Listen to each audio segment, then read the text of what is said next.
Labdien, mīļie bērni! Mani sauc Agnese, un šis ir mans labs draugs Džimba. Un mēs priecājamies, ka jūs šodien atkal esat kopā ar mums. Šodien mēs ar Džimbu gribētu, lai jūs noskatāties mazu filmiņu par Janci un Albertu onkuli.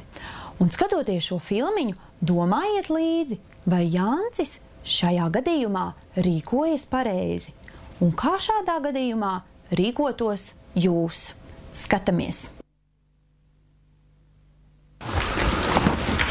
Nu, mēs esam beidzot mājās. Nu, ģērbimies.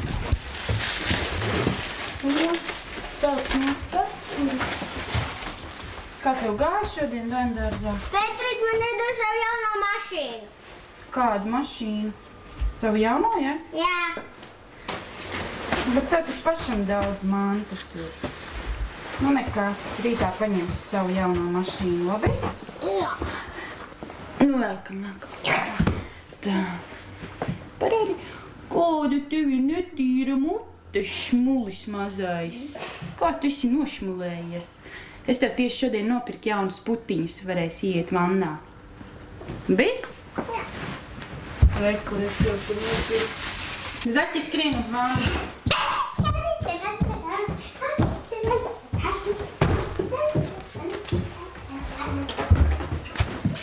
Es izdarīju šitā. Mēs tur pielaidīsim putiņas, līdz pasmēto kādu puti. Jā. Tad tev ģērties nost.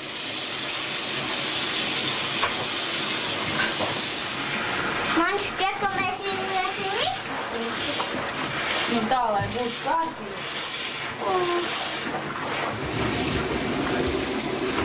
Es iešu lejā taisīt vakariņus, tu paplunčājies ūdenī, ja? Reku tev kuģītis paplunčājies.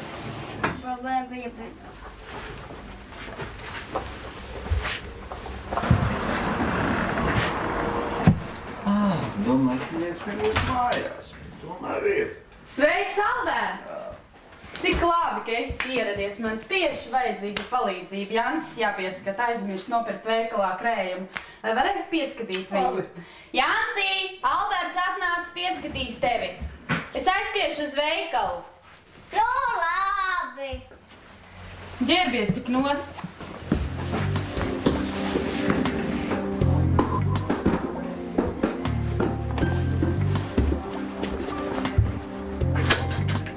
Čo mazais? Nu, palīdzēšu tev dupsītām.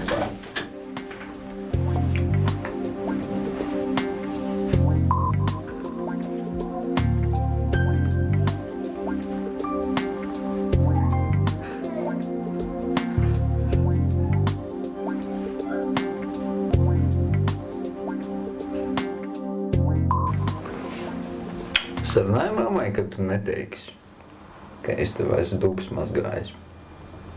Nedz paliek mūsējus noslēpums. Labi? Sarunājumi? Jā. Tas būs mūsējus noslēpums. Labi? Jā. Un mammai nevienu vārdu.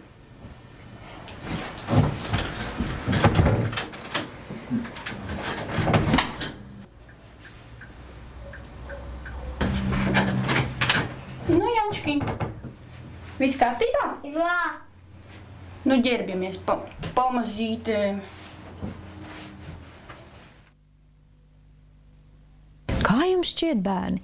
Vai Alberta onkulis drīkstēja nākt vannas istabā, tad, kad Jancis bija vannā pliks un mazgājās? Kā tev šķiet, Džimba? Vai viņš to drīkstēja? Nē, Alberta onkulis nekādā gadījumā nedrīkstēja iet vannas istabā. Un tagad paskatīsimies, kā Jancim būtu bijis jārīkojas šajā gadījumā pareizi. Skatamies!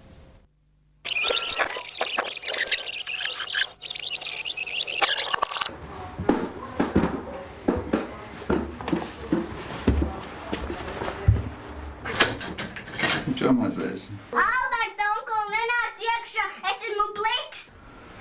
Droši vien jau, ka tev patīk kaut kas. Kur tev kuģītis pazudis kaut kur te ir, ja? Alberta onkuli, neciec man, es visu izstāstīšu mammai. Bet nesaka.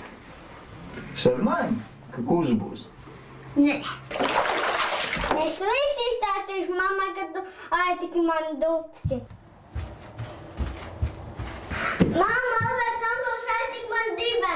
Cik labi, ka tu biji tik drosmīgs un man to izstāstīji. Tātad, mīļie bērni, vienmēr atcerieties, ka ķermenis ir kaut kas īpašs, kas pieder tikai un vienīgi jums, un neviens cits to tāpat vien nedrīkst aiztikt, it īpaši jūsu ķermeņa privātās daļiņas.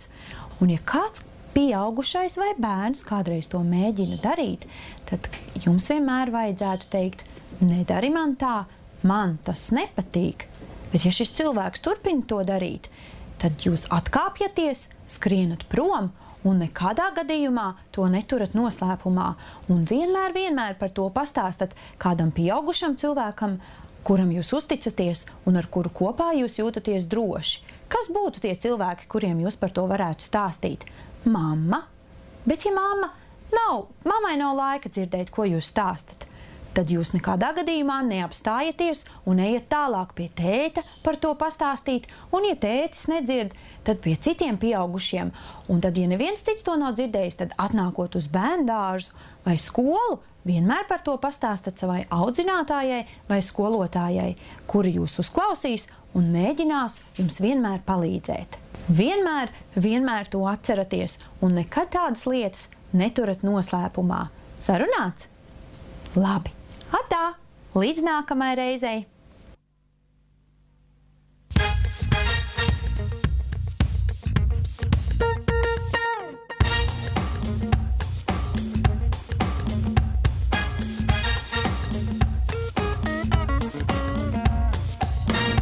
Ja tev bija iesmas draugs,